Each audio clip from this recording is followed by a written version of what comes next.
आरक्षणाच्या चळवळीमध्ये नेमकी काय भूमिका घ्यावी या संदर्भात कायदेशीर मार्गदर्शन काय असावं याची चर्चा करण्यासाठी आज या ठिकाणी बैठक आयोजित केली। या बैठकीला यावेळी मंचावर उपस्थित असलेले आपल्या सर्वांचे ज्येष्ठ नेते माननीय लक्ष्मण माने साहेब, माझे मित्र ॲडव्होकेट श्यामगिरे, माझे मित्र रामेंद्र वैद्य, तसेच आमच्या समाजाचे ज्येष्ठ नेते बाबा धोत्रे आणि सर्वच मान्यवर मंडळी, मला अतिशय आनंद होतो। मध्यंतरीच्या कालखंडामध्ये लोकशाही समाज या व्यवस्थेमध्ये आपलं अस्तित्व त्याचं आहे की नाही, किंबहुना तो पूर्णपणे विसरत झालेला हा समुदाय असल्याची भावना मध्यंतरीच्या काळामध्ये निर्माण झाली होती। परंतु ह्या आरक्षणाच्या लढ्यामध्ये प्रत्येकजण आपापल्या हक्कासाठी लढताना जेव्हा दिसतो तेव्हा आपले बांधव आपला पण काहीतरी हक्क आहे, आपला पण काही अधिकार आहे याचा शोध घेत असताना थोडाफार असा किलबिला झाला आहे आणि मग त्या अस्वस्थ झालेल्या मनांना वाट करून देण्याचा पहिला प्रयत्न लक्ष्मण माने साहेबांनी दस्तूरबुद्ध स्वतः आझाद मैदानावर उपोषणावर बसले आणि ही जी बळबळ समाजामध्ये सुरू झाली होती त्याला एक वाट करून दिली आणि आज त्या निमित्तानं आज या ठिकाणी एक बैठक असते, त्यातून चर्चा होते की अतिशय त्या मुक्त समुदायाच्या बलिदानाची एक चांगली नादी मला वाटते। पहिल्यांदा मी आपण सगळेजण या ठिकाणी चर्चेत सहभागी झाला त्याबद्दल मी आपल्या सर्वांना मनपूर्वक असं अभिनंदन करेन।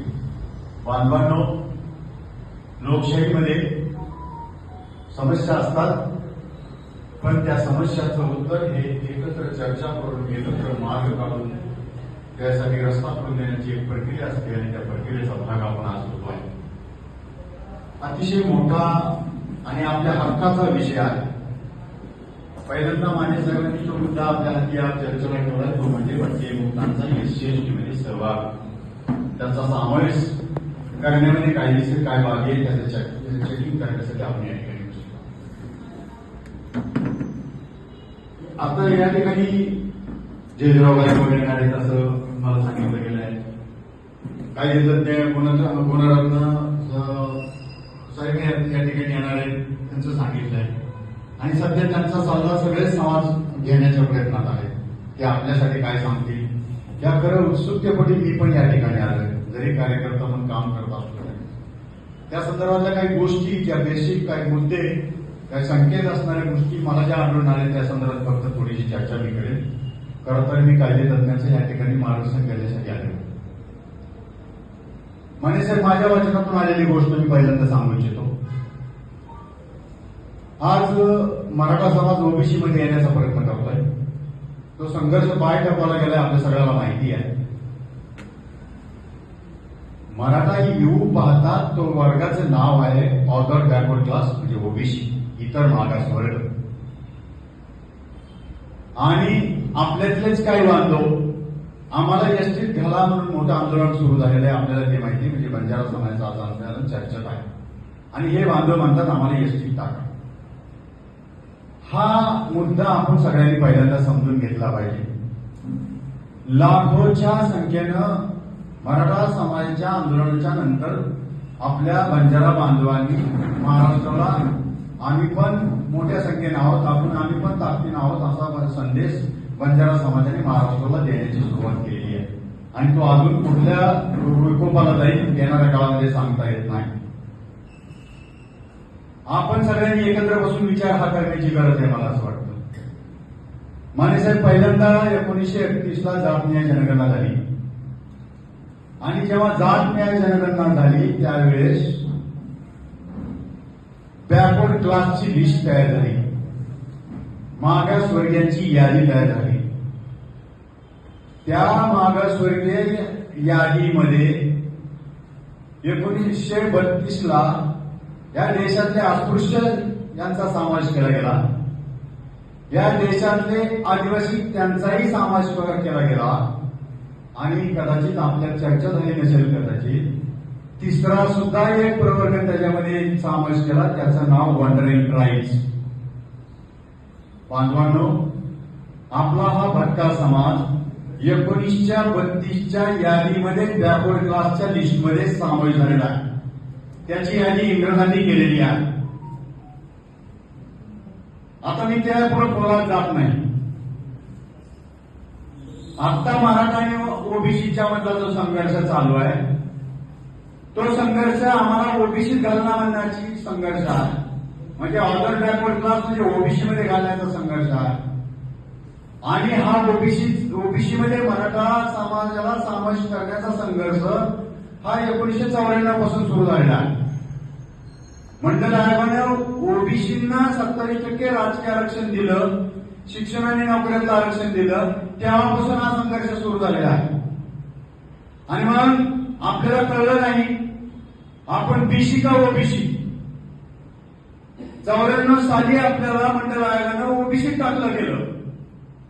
याचा आपण कधीच कुणी विचार केला नाही की आमच्या भटक्या जमातींना 1932ला बॅकवर्डच्या लिस्टमध्ये समावेश केलेला आहे. हा अतिशय महत्वाचा संदेश आपल्या सगळ्यांनी पहिल्यांदा लक्षात घेतला पाहिजे. जरी आपण म्हणत असलो की आम्हाला एसटी टाका, ही आपली दुर्दशा आहे.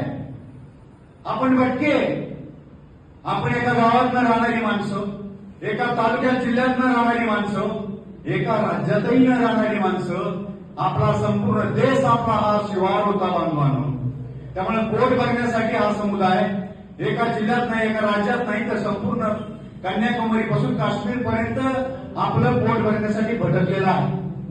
त्यामुळे ज्या वेळेस या सगळ्या कॅटेगरीजच्या गोष्टी झाल्या त्यावेळेस जिथं जी माणसं सापडली तिथं त्या पद्धतीने त्याचं वर्गीकरण झालेलं आहे. आणि म्हणून भटकेपणा जो आहे आपला हा खऱ्या अर्थानं संविधानामध्ये कॅप्चर झालेला नाही. ही गोष्ट आपण सगळ्यांनी लक्षात घ्या. या देशातले अस्पृश्य निश्चित होऊ शकले, या देशातले आदिवासी निश्चित होऊ शकले, कारण ते एकाच जागी थांबलेले आहेत. आपण मात्र बॅकवर्ड क्लास असूनही, आपण पण बॅकवर्ड क्लासचे पार्ट असूनही आपण संविधानाच्या लिस्टमध्ये पकडलो गेलो नाही. आणि म्हणून ही आपली भटकंती जी आहे ती भटकंती अमर्याद स्वातंत्र्याच्या 75 वर्षातही सुरू आहे. आता आपण म्हणतोय की आम्हाला एसटी टाका. अरे एसटीची व्याख्या तर घटनाकारांनी केली ना. आदिवासी कोण हे घटनाकारांनी ठरवलं ना. त्याचे पॅरामीटर तर घटनाकारांनी दिले ना. तुम्हाला आपण क्षमता आहोत का, त्या क्षमतेच्या आहोत का आणि एसटी टाका ती क्षमता आमच्यात येऊ शकेल. घटनाकारांचा सामना करायचा, विचार करायचा गोष्टीचा. आपण एसटीत आहोत असं आपण म्हणतो. खरं आहे हे भटक्या जमातीची लोक हे देशातल्या घटनेने तयार केलेल्या एससी एसटी मध्ये पण आहेत, ओबीसी मध्ये पण आहेत आणि साहेब जनरल संकट कॅटेगरीमध्ये पण आहे.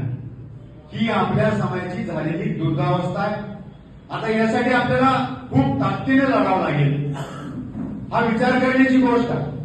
आणि म्हणून इथं थोडी चर्चा होते की जातीपुरता मर्यादित आपण चर्चा करतो, परंतु आपल्याला बांधवानं अशा पद्धतीने जर चर्चा केली आणि 75 वर्ष गेली तरी या भटक्या जमातीला या देशामध्ये सन्मान मिळेल असं मला वाटत नाही.